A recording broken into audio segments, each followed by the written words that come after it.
Hello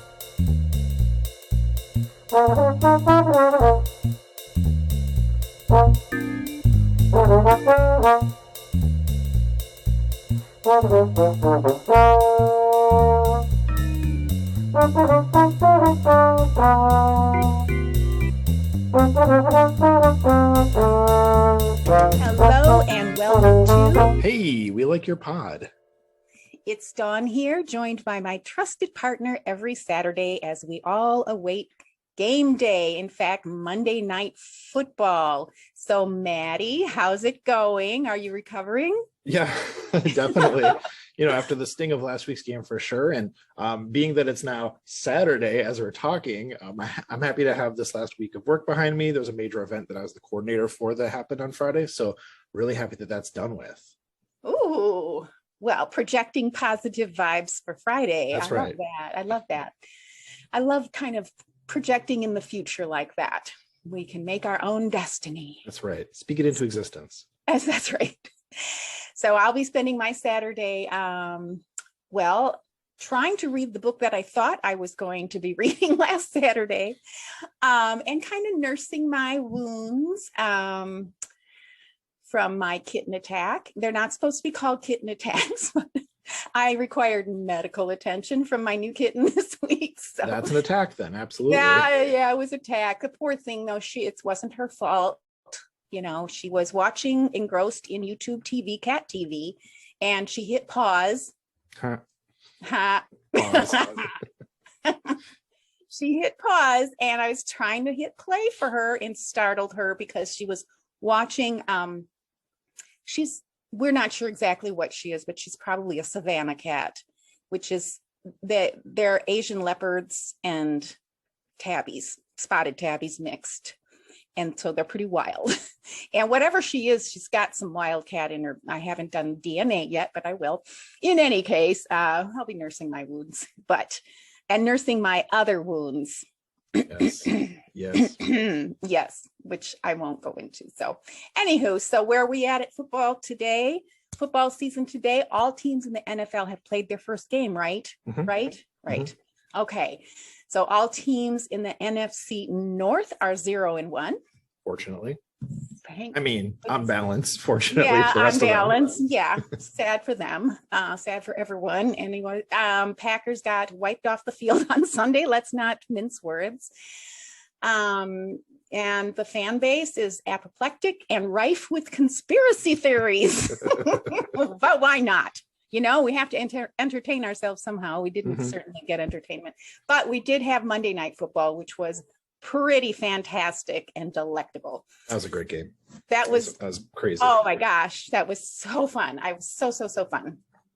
So the Packers will be taking on the Lions at the iconic Lambeau Field next Monday. And I do believe, if I am not mistaken, there will be some Southern California Packer backers going as a group, if I'm not mistaken. And they're also talking about doing a group to see the 49ers. But I'm even more immunocompromised than I was before now that I'm on antibiotics from being attacked by a cat. Oh, gosh. So are you excited? Are you scared? I'm scared. I'm crazy excited because, with it being in Lambeau Field, that's such a huge advantage for the Packers. And I would think probably intimidating for any team to come in, to play against them. And I'm going to also add, I'm a little sad because there's a big meetup happening on Sunday for the game on Wisconsin people in Green Bay, of course. And I wish I could go to that, but it is it's my wife's birthday this weekend. So no go, none at all. Priorities. So, yeah, exactly. Yes. So that would be fun. If anybody's hearing this is going, just know I'm there in spirit. And I hope you have a great time if anybody is there. How fun. Well, I wonder if some of the Southern California folks are going to be meeting up with them. I would imagine so. Cool. Well, cool. We'll have to see what Twitter comes up with for that. That'll be worth watching either way. So tonight we're going to talk about how to handle loss in our lives and football, more specifically how the media handled the Packers' loss on Sunday with our 3 superlatives, our super superlatives, and maybe a little therapy talk about, how football does parallel life. All sports do, really. And again, at least we had Monday Night Football to give us something to sink our teeth in. That was really fun. And it kind of made me forget all about Sunday. And quite frankly, I forgot all about Sunday. I honestly was in such a state of shock that I don't remember anything about the game at all. It's your brain coping. It's just blocking it out. That's how I am. I do block. I do some blocking. So, hey, Maddie, so would you like to get us started with some superlatives for the week? Yeah. And before I launch into it, just to say that it's a really good point about that Monday night game, because Sunday got me unexcited about football and Monday got me re-excited about it. So I was like, okay, all right, that's right. I do enjoy watching this. It is fun to watch. Yes. So the superlatives for the week. All right. So one of them is going to feel a little outdated at this point because it's from before the first game. And it was an article that Dara Carragher wrote. He is, I believe, in Ireland. He does a lot of writing, and he's an amazing follow on Twitter. If you don't know Dara, his name looks like Dair, but it's like a Gaelic name. So Dara, and he wrote an article for Packer Report about sort of like one of the key matchups for that game. And what I really liked about it is that a lot of articles, about games, or a lot of podcasts about games will talk about kind of like a lot of different aspects and facets. But what Dara did here is he just focused on like one specific player. He focused on Gary and like what his key matchup was going to be, and like the depth that he went into with the article, and just like the quality of his writing is always excellent. It was a really good read. I'm hoping he does that again. So it came out on Saturday, like a week ago at this point now. So hoping to see that, or hoping he keeps doing that series, because it was really good. So that's my first one, was best breakdown, or I guess you could say best say breakdown of the game coming up. But of course, a week old at this point. I could probably hopefully guess that if he does want it to be the next best breakdown. So that's my first. I like it. The next one would be best analogy for the week. So I was gonna take the one with Andy Herman, but Dawn, you're gonna cover that. So instead, my next favorite analogy from the week was on the Blue 58 episode with John Meerdink.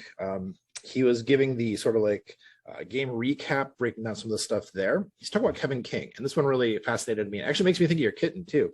So I'll just start with your kitten and move into how John Meerdink put it. So your kitten is a kitten. It's going to do kitten things, right? You're going to come up when it's trying to like watch its videos. It might scratch you because it's a kitten, right? It's in the kitten's nature to do this thing. John was talking about the story of the sort of parable of the scorpion and the frog, right? Where the scorpion asks the frog if it can, get a lift across the river, and the frog's like, "Yeah, but don't sting me because that'd be bad, And scorpion's like, "Yeah, no, of course. Why would I do that?" And so they're halfway across the river, and the scorpion, of course, stings the frog, and the frog's like, "Well, now we're both going to die in the water. Like, what were you thinking?" And the scorpion says, "It's just in my nature. Like, can't help it." So the situation John Meerdink was applying this to was using Kevin King out on the field. Like, he's gonna, do this thing where people just run by him, and he's gonna mess up these big plays and cost 2 touchdowns in this last game. And it's not even on him anymore. It's on the coaches for putting him in that kind of situation. And like Matt LaFleur has said that he's good at certain things, like press man coverage. It's like, but they're not having him do that enough, or even at all. I'm not totally sure.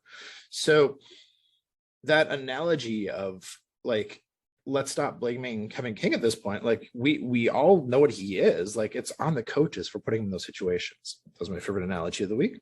And my third superlative is most interesting take. So, of course, when you listen to a lot of podcasts, read a lot of articles, consume a lot of that media throughout the week, there are certain narratives that get kind of repeated and reinforced as you're, kind of taking all this information in. And so I always really like when I come across a perspective or a point or a take that's different from the other ones, like radically different or some like completely fresh idea. So I heard a good one this week when I was listening to the Unknown Packers podcast, which if you're not checking that out, you guys, that's a good one. That's Bryce Christensen is kind of the host. Niebles is one of the co-hosts, and he's also like the producer for the music and stuff. Does amazing like work with the sound in that show. And he's also another good Twitter follow, by the way. Niebles, good guy. And then also with Ken Ingalls, the salary cap expert. But okay, so back to the point. My most interesting take of the week was Bryce Christensen was talking about sort of a question, a sort of theory he was kind of exploring, which was talking about Aaron Rodgers' like off seasons, this most recent one and the one a year back. The 1 year back, he's talking about how Rodgers was like laser focused, looking at old tape of himself, looking at like what was he doing differently when he was younger, realizing he needed to strengthen his legs, like laser focused, as Bryce said. That's a great point, because you compare that against this past offseason where like Aaron Rodgers is very much about like gonna get away from football, go be, you know, Zen master, go be a big hippie out in California, you know, or and out in Hawaii, right? You know, and all that kind of stuff.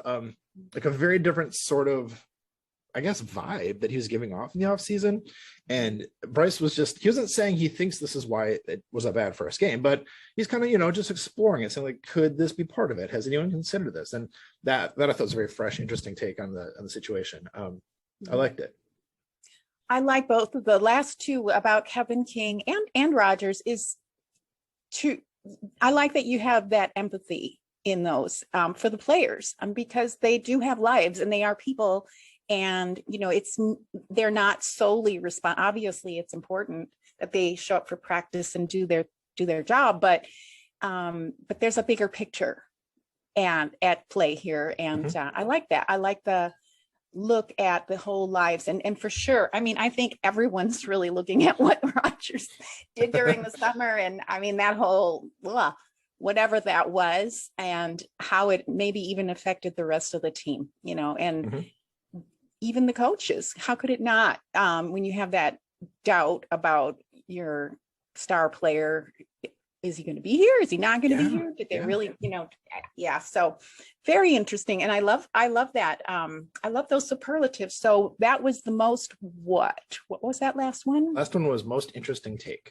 Most interesting take. Okay. So, well, here's what I came up with. So like I said, I'm kind of numb. I don't know anything. It's not even worth it for me because I don't know anything about football anyway, right? I'm the novice here. So there's no point in, we didn't really get to see them actually play that well. Sorry about the background noise there. I forgot to close my window. But, you know, there are so many superlatives this week are kind of based on my personal philosophies and, you know, about things. And so those three things, and these aren't the superlatives, but the three things that I'm coming from is that first impressions matter, right? First impressions matter. It's the first game of the season for all the teams. Score first, you may never have another chance, right? So, you know, you can take that however you want to. A lot of people were talking about not giving away the toss, you know, that kind of thing. And I might be a little bit of a hard bleep, but no loss is ever good, right? The idea is to win. And sure, I know that's not realistic. And we do learn from our losses, but let's not lie and say that, you know, losing is desirable or we're going to learn a lot from it, because quite frankly, we have pretty much the same team as last year. Yeah. So for that one, I'm kind of like, well, all right, fine. You know, of course we have to say whatever we have to get ourselves out of the rut. So so my superlatives, I decided to kind of wax poetic and get a little philosophical, because that's kind of what I do once I'm not in a state of shock anymore. So I have three superlatives based on three different metaphors. One was from Coach Matt. He likes to say it's a marathon, not a sprint. And I was thinking about that a few weeks ago, and I was thinking, because I've actually done them, you know, I actually run and race multiple races, not currently, but multiple races per year. And I was thinking, just in terms of physically, are they actually doing what would be equivalent to a marathon? Well, it's true, says defense and off, they get a lot of breaks. So I wouldn't say, it's probably more like a half marathon every week. Okay. But they do a lot of other stuff, pushing, pulling, that you don't necessarily do when you're running. You're just running. You're not pulling a 300-pound guy down or anything like that. So for whatever, for what it's worth, you know, okay, let's call it a marathon. So if you take that metaphor to the next level, and because at first I'm like, yeah, because I use that metaphor a lot, because when you're training and, you know, you can apply any sport to life. You know, football is life, running is life. So, but I would argue each game could be considered a marathon or a race, right? So then this season is, you know, a season for the NFL is a season of marathons, not sprints. Okay. So each game is, so for example, we have out here, we have the Triple Crown race, and a lot of people are familiar with the Triple Crown horse race, but it's 3 different marathons. Oof. Right. And it's the Carlsbad Marathon, the La Jolla Marathon, in the America's Finest City, which is San Diego's logo or tagline. So then you get the Triple Crown, and somebody wins the Triple Crown. It's 3 different marathons. Okay, so I know I'm kind of, where am I going with this? So sprinting and 5Ks and all of those are training. And that's what we do to stay in shape for the marathon and for racing. So each marathon matters. So it is a marathon. And the sprinting is practice. So there are many people who race every weekend to achieve a larger goal. And just like football, we're playing a game every weekend to achieve the ultimate goal, which would be the Super Bowl ring. So racing and marathons are about goals, and there are measurables, and there are also intangibles. So I just feel like that metaphor isn't going to work for me anymore. So I'm calling this the most overused and fatuous for the week. Sorry, Matt LaFleur, I do love you, but that one's got to go at this point. I think it's such a piece of coach speak, you know. That's such like exactly. Oh, here's like the thing we're gonna say. It's just the first game of the year. It's a marathon or a sprint. Like, yeah, I know. Seriously, it's got to go. Yeah, and it does tie into my first impressions matter too. And I've done races where I've started out either, because I'm injured with with a lot of pain. So I'm like at mile 2 taking pain medicine, or with a side stitch, and you start out and you have that the whole race, right? So how you start does matter. Yeah. So anyway, I just had to get that on my system. Sorry, everyone. So to kind of counterbalance that, Coach Lombardi gets the most realistic in winning with his quote, "No leader, however great, can long continue unless he wins battles. The battles decide all." Right? So that's why it's not a marathon. It's not a marathon or a sprint. It's multiple marathons, and those are battles. And this is war. This is war. So I am more of the Lombardi on that one, but I love them both. And then, so Andy, for my third superlative, Andy had the most quotable. Of course, that's Andy Herman, for those who Herman, who are not familiar. I mean, how could you not be if you're listening to us? But just Andy Herman. Yeah.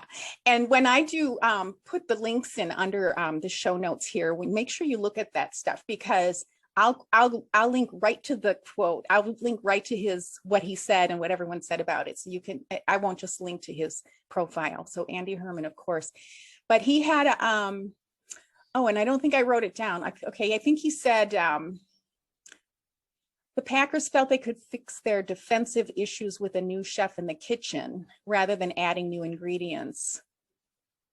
And outside of a couple players, this is the exact same starting defense. So far, it's the same results, right? So, and I don't want to go on and on about this because everyone was talking about this metaphor this week, but I am bringing it up for 2 reasons. Number one, because it was the most quotable. Well done, Andy. That's why he's our pod father. And I honestly went to him for consolation as soon as I finished with my sister, who had very little to say. She probably didn't even watch the second. I mean, she was probably too upset. And one word to you, which was frick. That's all I could say. And I waited till the end of the game, because all of a sudden I realized, I'm like, oh, it's over. I'm okay. Am I still awake? And then I went to Andy, and Andy saw that quote up there, that metaphor, and I was thinking, that's pretty darn good, Andy. Well, and it wasn't till as the week went by that everyone was quoting it and talking about Andy's metaphor there. I think the last time I checked, it was like 71 retweets, 21 quoted tweets. And then probably every Packers podcast I listened to brought it up, like I am now. I'm sorry. So that's all I'm going to say about it. But the first time I knew it was as good as I thought it was. And because I'm a novice, I need a lot of confirmation on what I'm thinking. Like, is this what I'm thinking? Is the Head of Pack podcast. And that's Matt Huber and Matt Schneidman. Yeah, that's right. That's a good one. I love that one. It's so good. And so I listened to them, I think, before I even listened to Andy that evening. And Matt Schneiderman actually just loved that metaphor, brought it up. And basically, you know, he put it simply. He said, basically, let's see, what did he say? Schneiderman said, we can't keep trotting out the same guys and expect different results. So that's just not using a metaphor, but that's basically what Andy was saying in a more poetic way. And Huber replied by saying, yeah, you're only as good as your players, right? So that's what that metaphor meant. I thought it was the most quotable and the most delightful metaphor, and tweet. So I love a good solid metaphor. So those three from Coach Matt, Coach Lombardi, and Andy Herman, with a little bit of extra from Bill Huber and Matt Schneiderman, the most overused, the most winning, and the most quoted for the week. Those are my super superlatives. So nice. Yeah, so hopefully some of these metaphors will help us to kind of apply these things to life, because you could take it, we could go on for hours. I know Matt and we like to talk a lot, so we could talk. I could see us getting into some philosophical conversations, Totally. But I thought the metaphors this week were a great way to help us think about things in a bigger picture, bigger as in how do we handle our losses. And we still love you, Green Bay Packers. Always and will. Hopefully, and there's nothing wrong with venting. I don't think anyone didn't vent this week. I mean, sometimes it's like, oh, this or that, but everyone was angry or upset or shocked or whatever they were. There weren't a whole lot. There really wasn't, even the coach said there really wasn't much positive to talk about. So that is what it is. So well, Dawn, that's the beauty of community. Like we can all come together with this frustration we have, process it collectively, and move on before the next game. I think that's a really beautiful thing. Yeah, and I think that I feel better about us having this podcast together because this is part of my not only learning more about football, but in committing to learning, because if I'm going to be talking about it, I'm going to have to start learning more or understand. It's not, I understand, but when things are on a chart and when they're written down, but then when I watch it, it's like, of course, if you're watching our video, you can see what I'm doing, but if you're listening to the podcast, it's kind of just like my hands are moving all over the place. Like, what is happening? What just happened? So thankfully we have replays and we can go slow motion if we need to. So shout out to all of those who handled the loss metaphorically and so beautifully for us, and so that we could turn to them. Matt, did you say you had another superlative this week, or are those your three? That's funny. I didn't say that, but I do have one that I meant to bring up. So this is going to be a bonus superlative for me. It's like you read my mind on. Whoa. I know. We're getting to know each other too well. My favorite rant of the week came from a very unexpected source. A lot of the podcasts I listen to will have rants to varying degrees, like especially Ryan Schlip with the Pack Daddy with the Packernet podcast. He's all kinds of rants from that guy. They're really, really good. But the one that really kind of took me by surprise and really delighted me was from Mike Spofford, of all people, from Packers.com, from the Packers Unscripted podcast that he does with Wes Hodkiewicz. Mike Spofford, for those who've ever heard of him or read his work or read his stuff on, an Insider Inbox, know he's a very measured, very level guy. And the, what was it? Roughing the passer call came up, from the last game in the discussion he and Wes were having, and how bad a call it was. It was a textbook tackle that Za'Darius did, on Jameis Winston. Maybe it looked a little crazy, like in real time, but on the replay, it was very clear that it was a perfectly legal hit. And even to the point that, I think it was later this week, the NFL kind of said to Matt LaFleur, sorry, bad call. What are you going to do? They admitted it was a bad call. So, so Mike Spofford was talking about it. He got heated. You never hear that from him. And if you were to boil it down to his main point, he said, make the safety rules reviewable on replay. And that's so true. Like, you put these rules in place to keep people safe, make them reviewable on replay. Because if they had looked at that, if they looked at the replay on that, they would have seen that it was a bad call. They would have reversed it. That would have given us back the interception that was caused from that.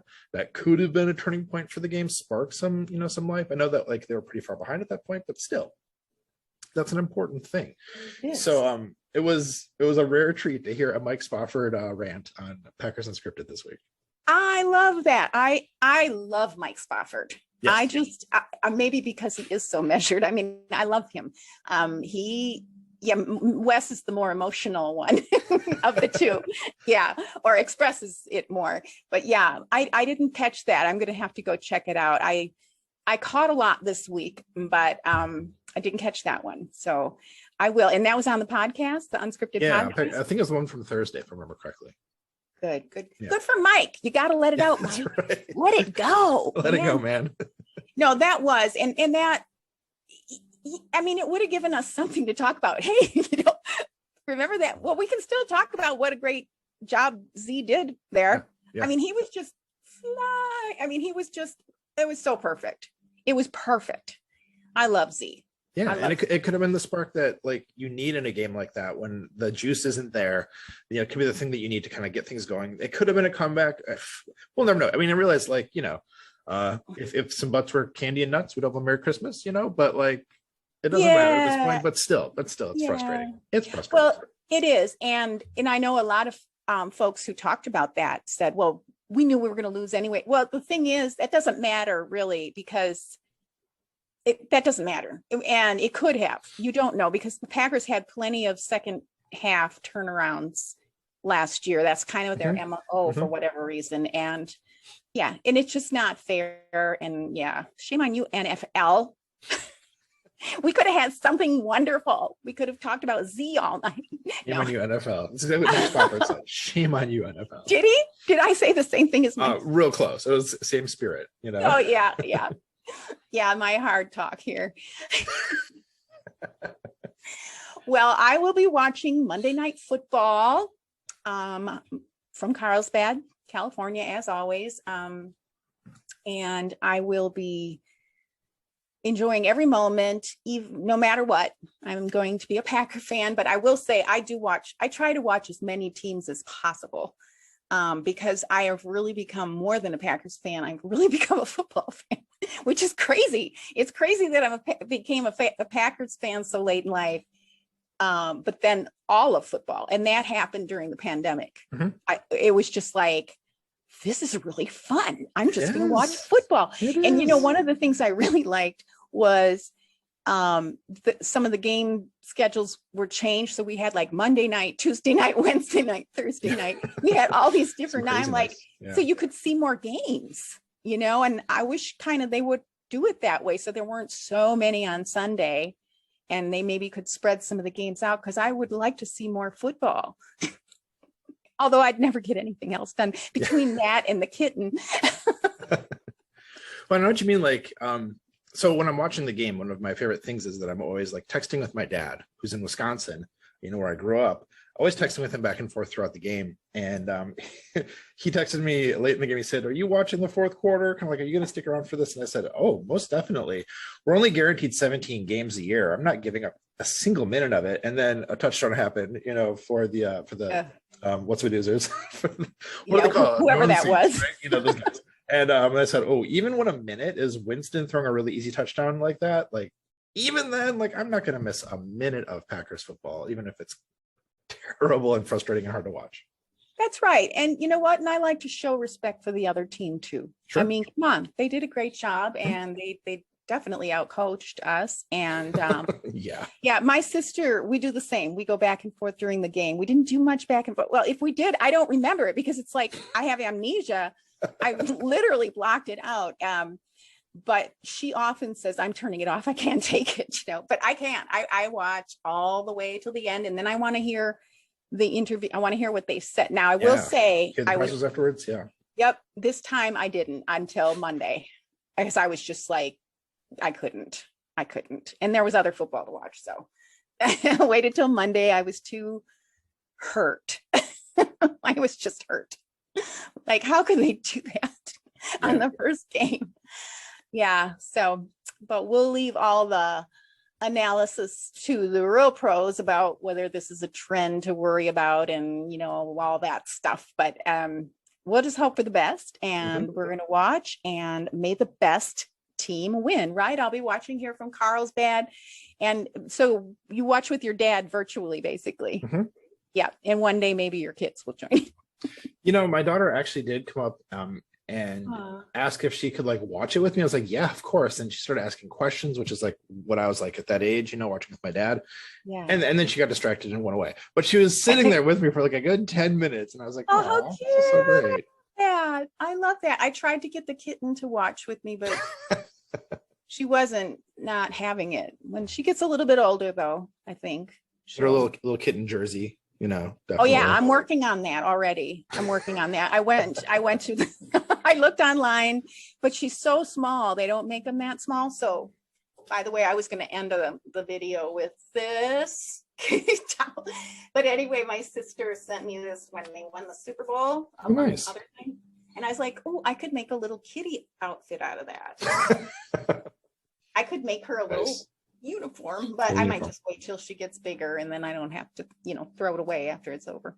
So she'll get big faster than she's already twice as big as she was 2 weeks ago, which is crazy. Wow. I mean, she was less than 2 pounds.